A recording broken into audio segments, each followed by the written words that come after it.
It's your girl Nikki St. Clair, and I'm back with another video. I won't make this too long, I'll make it sweet and short and to the point. And if you like my videos or you find it inciting as well as it resonates with you, subscribe, like, comment, and share. But without further ado, I'm just going to voice my opinion. I was looking at The Color Purple, and I am a 70s baby, so I did have the opportunity to experience the original Color Purple from the 80s. And then reluctantly, I went ahead and saw the new version. I really don't like sequels. I don't like remakes. With movies or music.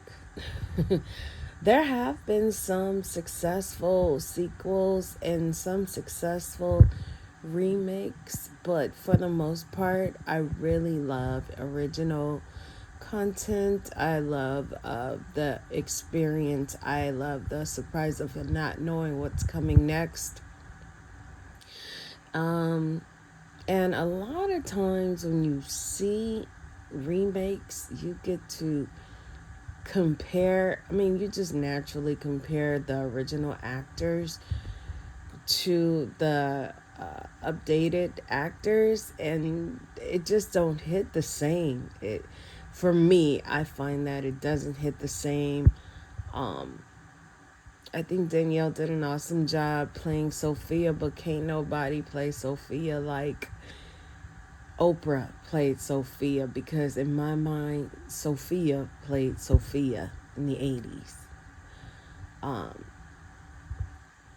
you know, it's so funny. I had just posted a song called Quality Time by the boy group of the 90s, High Five. And I love that song so much. And I would wonder, like, why do I love this song? Well, I realized that it was written and produced by R. Kelly. And it just opened my eyes, like, yes, this is the same music.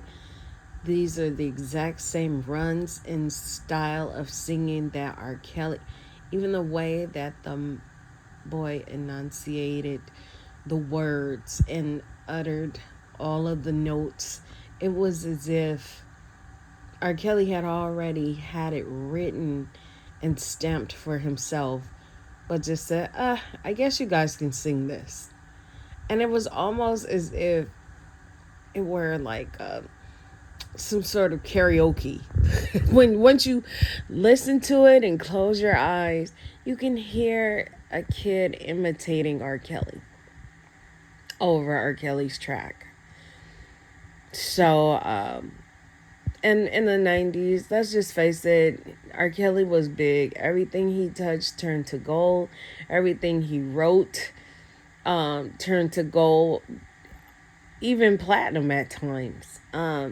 So yeah, like I said, I'm a 70s baby. I came up in that time, and I got to experience firsthand things like R. Kelly and The Color Purple. But to bring it back full circle,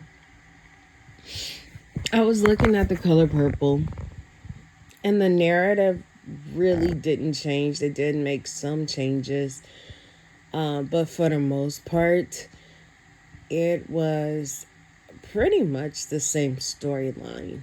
Um, and one thing I learned now as an adult versus then as a kid or a child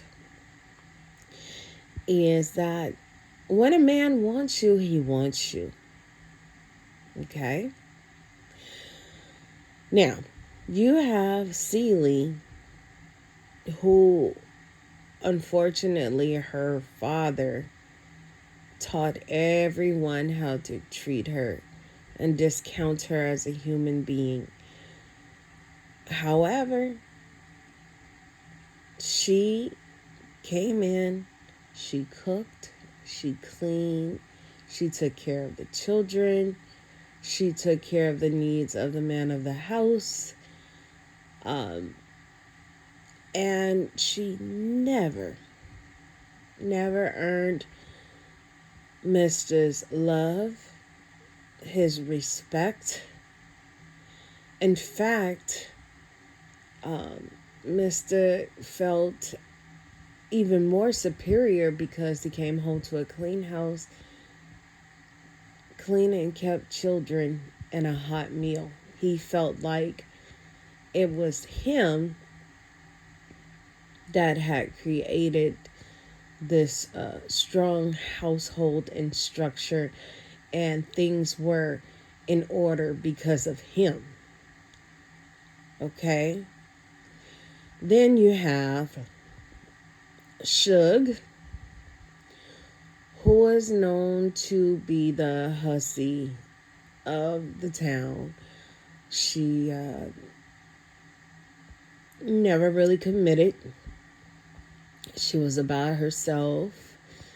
She was about living a life that she felt that she could attain through her talents as a singer and entertainer. And she put herself on a pedestal, and those men admired her and worshiped her, and they believed her. So they themselves put her up on a pedestal. And she never cooked, she never cleaned in the whole movie. She never, through actions, begged for love and respect and attention. She never even had to really earn it. She was pretty much worship. And Mr. moved Celie out of the way to cook and run the breakfast upstairs. And it wasn't the best, but it was the best that he could do. And I never in the whole movie, then nor now, have seen or witnessed Mr. say, you know what, Celie, you've been working really hard. You've cleaned my house. You've kept my kids. You've raised my kids. You've survived the good days and the bad days. You walked in the fields along the side of me while I rode my mule. And how about I just make you breakfast? Never in the history of The Color Purple have I seen it. Okay? So, what I'm saying is, invest in yourself. Work on yourself. Mend your broken hearts. Forgive yourselves. Make better decisions. Whatever you don't like about yourself, whatever's keeping you from attaining the Suge mentality, work on it. Work on it. If it's your teeth, get your teeth fixed and get them bleached. Or perhaps buy you some teeth. If it's your hair, go on a holistic journey and do your research and find out what's good for your hair, what's going to strengthen and bring back your hair, your edges. I'm hearing rice water. I'm hearing a lot of scalp therapy. It's out there. Whatever you have to do, if it's your level of education, you didn't get further than 6th grade, there are programs, adult programs, there are grants out there that will take interest in you and fund your journey if you want to further your education. I recently went to a job fair with the city. They are long and gone are the days where they're making you uh, take these long tests, tedious tests that you go sign up with the county and take, and they only take the top tier people who scored 99 and up, leaving you to second guess yourself and find out that you're just not good enough, leaving you to feel as though you're just incompetent and you will never make it because you didn't score 99 and up. But 700 people did, and you've only scored 89. So it's a no for you. And you having to deal with some sort of rejection and feeling as if you are just not good enough. So you need to go back to slanging yay or yoni. Gone are those days. They've set up a new system where, based on your experience, your walk of life, they are digging down to those people who have faced rejection, whether you were unhoused or homeless, incarcerated, if you're over a certain age where people are less likely to hire you.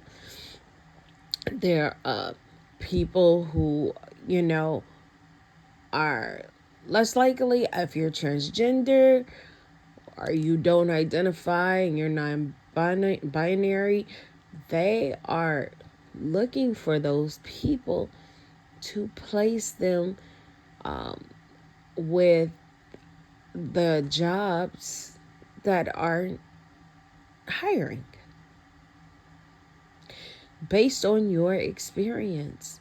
So if you have 15 years of retail and you pretty much got locked in with customer service,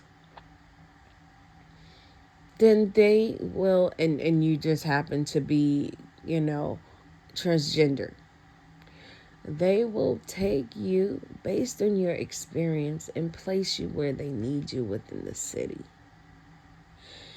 If you went through school and trucking, okay, you got out of jail, you paid all this crazy egregious money to learn how to go through trucking, you attained your Class A license, and you can now drive anything, 18-wheeler, a bus, pretty much anything that's heavy. There is a shot for you. They have something for you to do.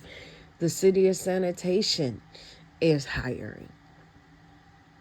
They will link you right to where they'll assess you. They see that you're a good fit, and they will link you where it's needed. So I really, really think that it is a good program that they have. It's almost like a second chance, I would say, that they've come up with. And that's what I want for you, for me, for all.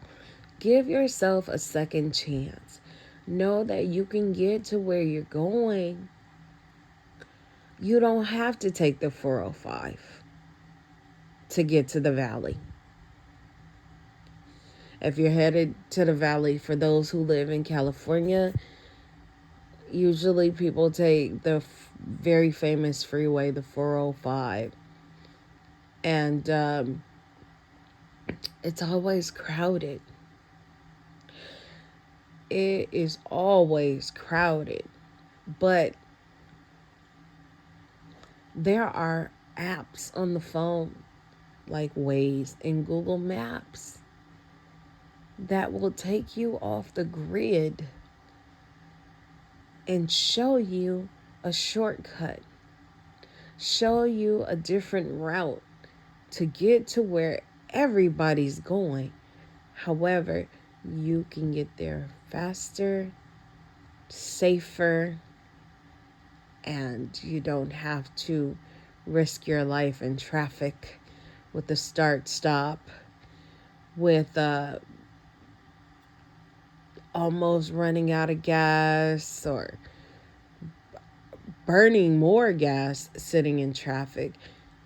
It gives you the opportunity to make a different commute or select a different commute. And all I'm telling you is give yourself a second chance to make a different commute to get to where you're going. You may have not been the best looking person. You may not been the best person with the greatest attitude or the greatest reputation.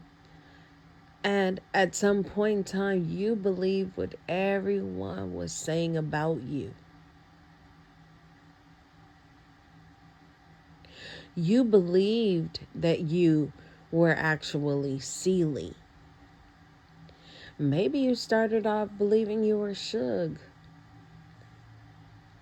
But after a while of being used and abused, you began to discount your own self and second guess your own self, and you started to believe and live in the false narrative that you maybe were actually Celie. But I want to let you know today that we are who we say we are. The Bible says, so as a man thinketh, so is he. And a lot of people, and even with this social construct, they are telling lies and trying to embed it in your head through Twitter, social media, through literature, and influencing people who have a platform to tell lies, the same exact lie to you over and over again, so that you may believe it. And even if you don't agree with it, you start to move in it, and you begin to develop fear or develop ways to circumvent it, because you feel like this is the lie that they're telling me, and maybe it's true. Or what if it's true? And you begin to move in fear, and you begin to second guess yourself. And then when you experience that over and over again with different narratives that they want to stick to you, you begin to lose who you really are. And all I'm asking you guys to do is to find out who you really are. Are you who you are, or are you who they say that you are? I was at work, and I'm going to say this and then I'm going to wrap it up because we're going into 20 minutes. But I was at work, and lately at work, I've withdrawn from so much because more and more knowledge of self and knowledge of the behavior of people and the pathology of people, I realized that it is very important to protect myself, protect the way that I think, and watch the way that I move around certain people.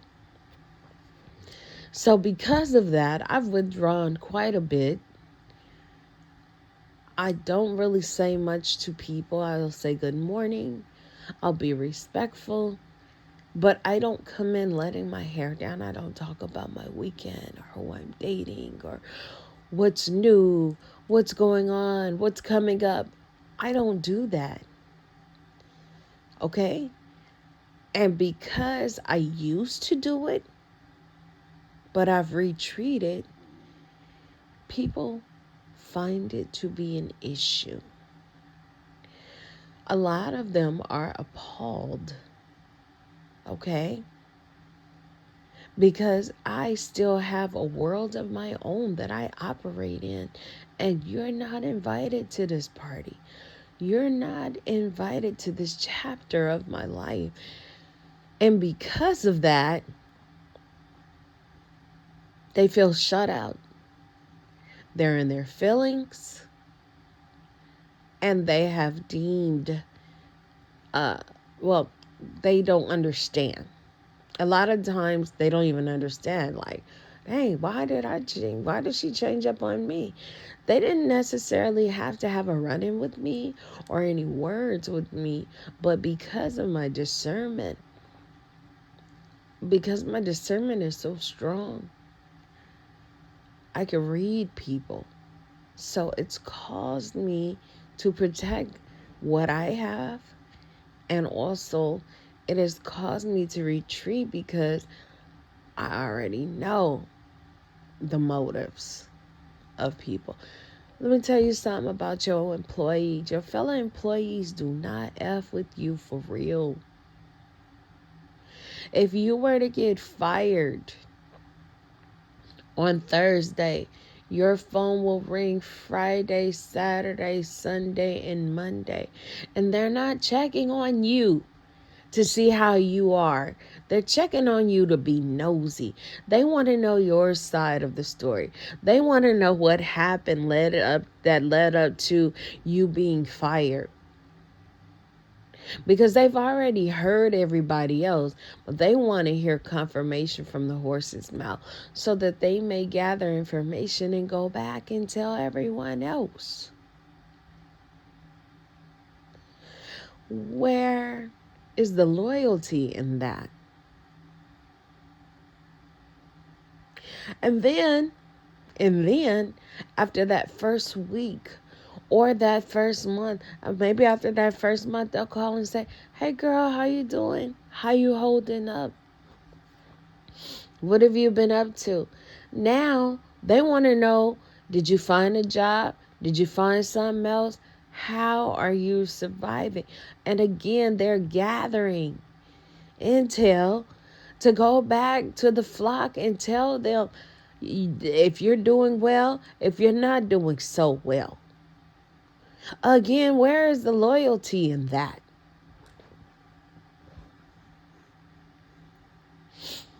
And then, after that 90-day period, they don't call you anymore. And the lunches you guys used to share and the group chats that you used to be in, you are no longer accepted, invited, nor included. And you find, damn, it's the holidays. I usually get such and such this, or it's such and such birthday from the office. And every year, such and such throws a party. But you don't get a call. You're not invited to the party that you've been going to for the past 6 years. You are a fart in the wind now. But when you was there at work, you had such and such's back. Every year you